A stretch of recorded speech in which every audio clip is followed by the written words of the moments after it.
ভগবদ্গীতার আজকে সাংখ্যযোগে আমরা অর্জুনের আরও একটি কুযুক্তির সম্মুখীন হব। এই কুযুক্তিতে অর্জুন আমাদের বলছে, দাঁড়া আমি বের করিনি, এই যুক্তিটি হচ্ছে শ্রীমদ্ ভগবদ্গীতার সাংখ্যযোগের 6 নম্বর শ্লোক।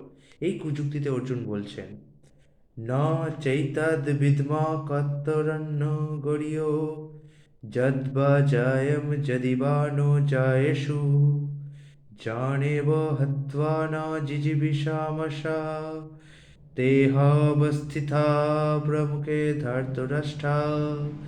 তাদের জয় করা শ্রেয় না তাদের দ্বারা পরাজিত হওয়া শ্রেয়, তা আমি বুঝতে পারছি না।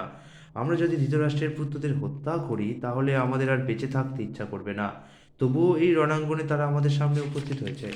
প্রভুপাদ এর তাৎপর্য হিসেবে আমাদের বলেছেন,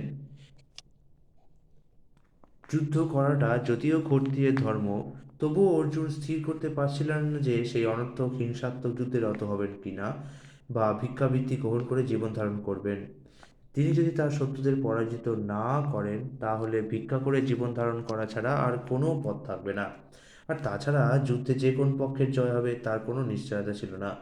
যুদ্ধে পাণ্ডবদের জয় হলেও, কারণ তাদের দাবি ছিল ন্যায়সঙ্গত, ধৃতরাষ্ট্রের পুত্রদের অবর্তমানে জীবন ধারণ করা তাদের পক্ষে নিতান্ত দুর্বিষহ হবে বলে অর্জুন মনে করেছিলেন। এদিক দিয়ে বিচার করলে সেটিও তাদের পক্ষে একরকম পরাজয়। অর্জুনের এই দূরদৃষ্টি সম্পন্ন বিবেচনা অবাধারিতভাবে প্রমাণ করে যে তিনি কেবল মহৎ ভগবত ভক্তই ছিলেন না, তিনি গভীর তত্ত্বজ্ঞান সম্পন্ন পুরুষ ছিলেন এবং তিনি তার মন ও ইন্দ্রিয়গুলিকে সর্বতোভাবে সংযত করেছিলেন। যদিও তিনি রাজকীয় পরিবারে জন্মগ্রহণ করেছিলেন, কিন্তু তা সত্ত্বেও তিনি ভিক্ষাবৃত্তি গ্রহণ করে জীবন ধারণ করতে মনস্থ করেছিলেন। এর মাধ্যমেও আমরা দেখতে পাই যে অন্তরে তিনি ছিলেন সম্পূর্ণ অনাসক্ত। এই সমস্ত সদ্গুণাবলী এবং তার গুরুদেব শ্রীকৃষ্ণের মুখবদ্ধ বাক্যের প্রতি তার গভীর নিষ্ঠা, এই দুইয়ের সমন্বয়ের ফলে তিনি ছিলেন প্রকৃত ধার্মিক। আমরা এখন এই সিদ্ধান্তে পৌঁছতে পারি যে মুক্তি লাভের জন্য অর্জুন সম্পূর্ণরূপে যোগ্যতা সম্পন্ন ছিলেন। ইন্দ্রিয় যদি সংযত না হয় তবে দিব্যজ্ঞান উপলব্ধি স্তরে উন্নীত হওয়ার কোনো সুযোগ থাকে না। এই দিব্যজ্ঞান ও ভক্তি ছাড়া জড়জগতের বন্ধন থেকে কোনো রকমই মুক্ত হওয়া যায় না।